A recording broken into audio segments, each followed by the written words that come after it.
Watching the voting so closely today, we've got some new reports of possible voter intimidation in the state of Pennsylvania. Republicans are saying that 2 Black Panthers have been blocking the doorway at one polling location. Let's get to Rick Leventhal. He's in Philly for us. Rick, what are the details on this? What are you hearing?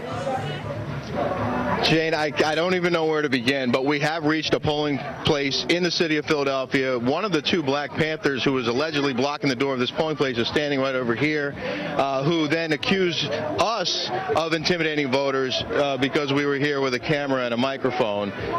He didn't answer questions, but other people here have confirmed that another person in Black Panther attire was holding a nightstick, and apparently the concern was that they were intimidating people who were trying to go inside to vote.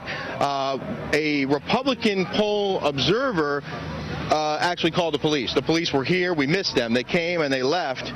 But that person who called the police is here. Why don't you tell us what you're... Step down off the curb if you don't mind. Why don't you tell us what you're suggesting was going on here? Well, as I walked up to the door, we got a phone call that there was intimidation going on. And so as I walked up to the door, 2 gentlemen in Black Panther garb, one of them brandishing a nightstick, standing immediately in front of the door. As I walked up, they closed ranks next to each other. You know, I'm an Army veteran. That doesn't scare me. So I walked directly in between them, went inside and found the poll watchers.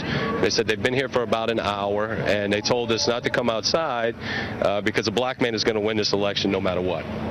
So as I came back outside to see, the nightstick turns around and he says, you know, we're tired of white supremacy, and he starts tapping the nightstick in his hand, at which point I said, okay, we're not going to get in a fist fight here, and I called the police. The police came and they removed the guy with the nightstick. The person with the nightstick was asked to leave, or they escorted him away from the polling place, which is what someone else just confirmed with me here inside. But the implication is you're telling me that the Black Panthers were there to intimidate white voters from coming to this polling location. Or anyone who's not voting their way.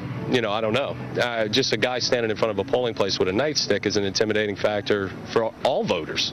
You know, maybe little old ladies don't want to walk through that. You know what I mean? We've heard of other tactics. This is the first time I've heard of Black Panthers being stationed outside of polling places. Now, the one gentleman who's still here, he is a poll watcher. And he lives here. And he lives in this building. Right. So he has every right to stand there. Sure. And he can wear whatever he wants. You know? The other person, the other Black Panther, was not and is not allowed to be standing here with a nightstick in his hand. Right. Well, you can't stand with a nightstick anywhere. A nightstick is a weapon, and, you know, obviously you can't stand with a weapon tapping it menacingly in your hand under any circumstances. All right. Well, that's the situation as far as we know it, Jane. We've heard of other incidents across the city, including voting machines breaking down and not having paper ballots to back those up. We just visited a location not far from here where they had all 3 machines go down this morning for about an hour and 15 minutes, I'm told, but people did wait, most of them, and they are now voting there, and the lines have dissipated. I haven't made it inside here yet because we had a little bit of a skirmish in front of the door,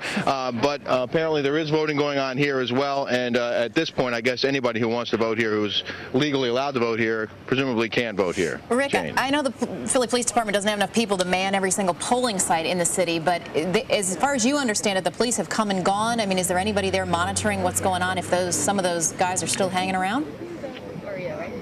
Well, there are poll watchers still standing here, and I'm not sure if there's still poll watchers inside, but we've been to at least half a dozen polling places so far today, and I haven't seen a police officer at any one of them, and I think that may be by design. They don't want a police presence necessarily to...